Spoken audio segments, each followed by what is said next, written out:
জীবনে একবার হলেও খারাপ সময়টা আসা দরকার, নয়তো সত্যিকারের কাছের মানুষগুলোকে ঠিক চেনা যায় না।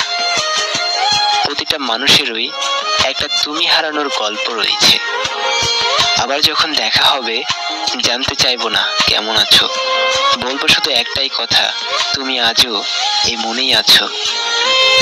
হাজার হাজার টাকার উপহার না দিয়ে বিনা পয়সায় গুরুত্ব দাও, দেখবে সম্পর্ক এমনিতেই টিকে যাবে। শরীরের প্রেমে পড়বে 30 মিনিটে মোহ কেটে যাবে, মনের প্রেমে পড়বে 4 দশকেও ভুলতে পারবে না। জীবনে একবার হলেও ধাক্কা খাওয়া জরুরি, কারণ জীবনে শক্ত হওয়াটা খুবই দরকারি। কিছু মানুষ জীবনে আসে কষ্ট কি তা বোঝানোর জন্য। এখনো কি ভালোবাসিস? হ্যাঁ, তাহলে ফিরে যা আবার ওর কাছে। না, এখন আমি নিজেকে ওর থেকে বেশি ভালোবাসি।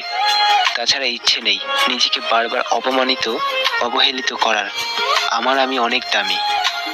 ভালোবাসা, কাউকে সত্যি ভালোবাসলে তার কাছ থেকে কিছু চাওয়া পাওয়ার আশা করতে নেই, নিঃস্বার্থভাবে ভালোবাসতে হয়। ভালোবাসা ঠিক আলাদা একটা ধর্ম, যার কোনো চাহিদা থাকে না। ভালো থাকুক তারা, কথা দিয়ে কথা রাখে না যারা। এই পৃথিবীতে সব থেকে বেশি তারাই সুখী যারা স্বার্থপর। তার সাথে বন্ধুত্ব করো না যে তোমায় মজার ছলে অপমান করে। এই পৃথিবীতে সব থেকে বেশি কষ্টের কি জানো? নিজের ভালোবাসার মানুষটাকে চোখের সামনে অন্য কারো হতে দেখা।